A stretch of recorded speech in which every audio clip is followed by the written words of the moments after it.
Hey, it's me, the Biblio Nerd.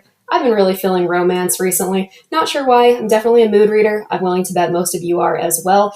For me, the right book has to come at the right time, otherwise, it's just not happening. I have DNF'd a lot of books that were actually fantastic. They were great, but just didn't fit the right time in my life. So I've had to shelf them, and I will come back at a more appropriate time.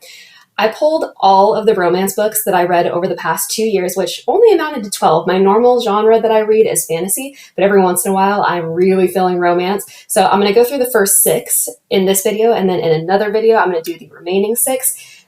3 of these 6 I really loved, really enjoyed them. The other 3, not so much. Let's start with the very first one. This one is really popular. This is the one I've read the most recently. It's called Things We Never Got Over by Lucy Score. Lucy Score has really blown up on Book Talk, Bookstagram. This one I did not love for a number of reasons. I really couldn't back the main male character. His name is Knox. You have Grumpy meets Sunshine, but he's just too grumpy. I honestly could not get behind him. Honestly, I was really rooting for them to not work out in the end. So you know that that's not the typical way you want to end a love story, is when the couple actually does not get together. But the entire time, I was hoping that they do not get together. I did not want that for this main character. You have the main character, Naomi, who is a really sweet, definitely sunshiny character. And as you can probably guess, she falls for Knox, who is kind of the bad boy barber who lives in a small town. And you also have that element of, oh, she has an evil twin. The evil twin is the whole reason she got into this whole mess to begin with. So Naomi, our main character, ends up going to this town in order to try to rescue her evil twin, who has gotten herself in somewhat of a bind. And Naomi is left with an 11-year-old niece who she didn't even know existed. And now she's trying to navigate her new life after just having run out on her wedding. So she shows up into town. She has an unhealthy addiction to caffeine and coffee, runs into this town, daisies in her hair from when her hair was made up from her wedding, fresh off of running away from her wedding, and into the arms of this Knox character. So, it was entertaining enough for me to keep going, but it certainly was not my favorite. For me, this was a solid 2.5 stars. It was okay. I guess I get why people enjoy it. I just didn't specifically enjoy it.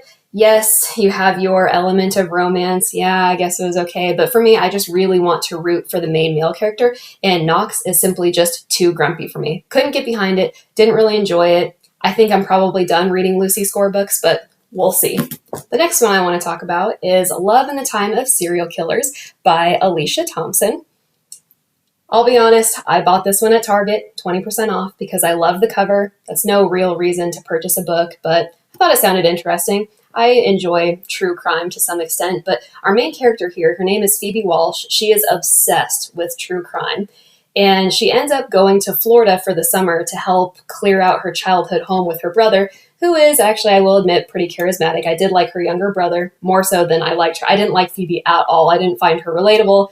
Didn't admire her whatsoever, but as she's cleaning out her childhood home, she becomes kind of obsessed with the idea that her next door neighbor, who is this attractive guy named Sam, is a serial killer. That's pretty much it. You pretty much have the entire story right there. I just gave it to you.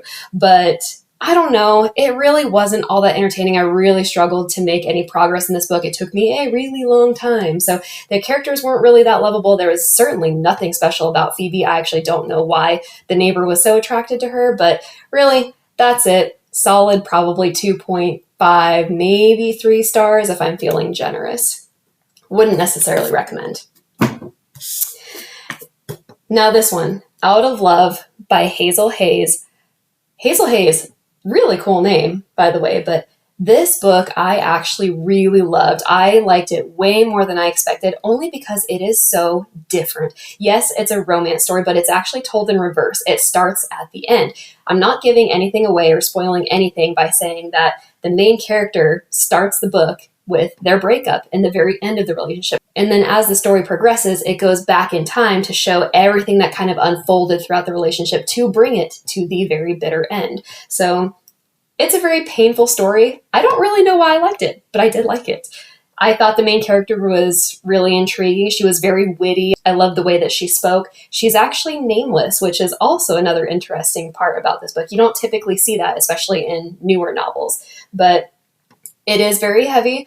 It hurts because you develop a strong investment in what this character is doing and how she's navigating her life through all of the emotional turmoil. But I honestly really loved it. I don't think this book gets enough hype. I think it did when it first came out, but it's dwindled quite a lot with all the other books that are coming out recently. But out of love, absolutely loved it. You have to definitely read it at the right time in life. If you're not feeling like something heavy-hearted and kind of heartbreaking, I'd probably skip to something else and circle back to this one when it makes more sense.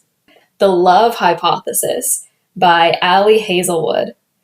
Hazelwood really impressed me with The Love Hypothesis. I picked this up because, once again, it blew up on Book Talk and Bookstagram, and I thought, okay, there has to be a reason why everybody is talking about this, so I gave it a chance. I loved it. Was it predictable? Yes. Was it anything groundbreaking? Not really.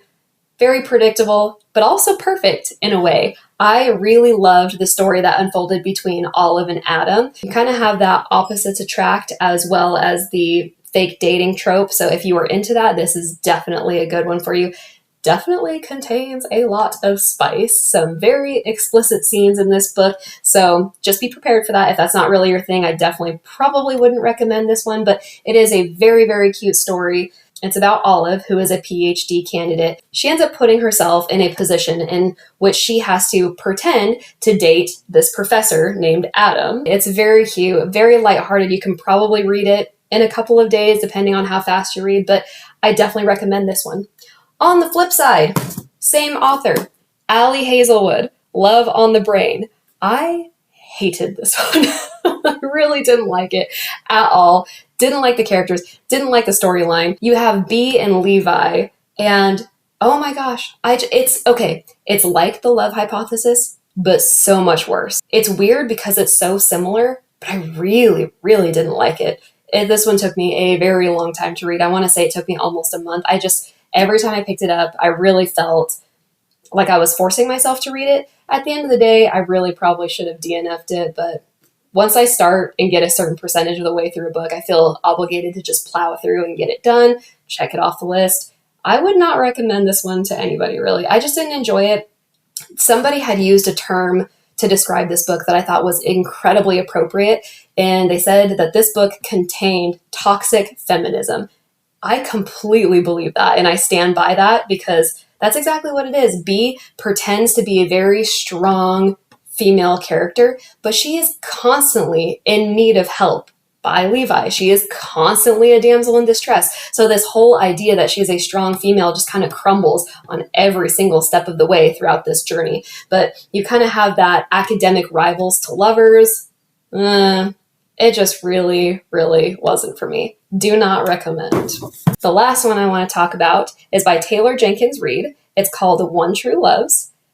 You probably have seen this because they made a movie recently. The movie is okay. Okay, that's a lie. It's not okay. I didn't like it. I thought it was very poorly done. Does it follow the book? Yeah, I guess so, but the acting was pretty bad. So definitely wouldn't recommend.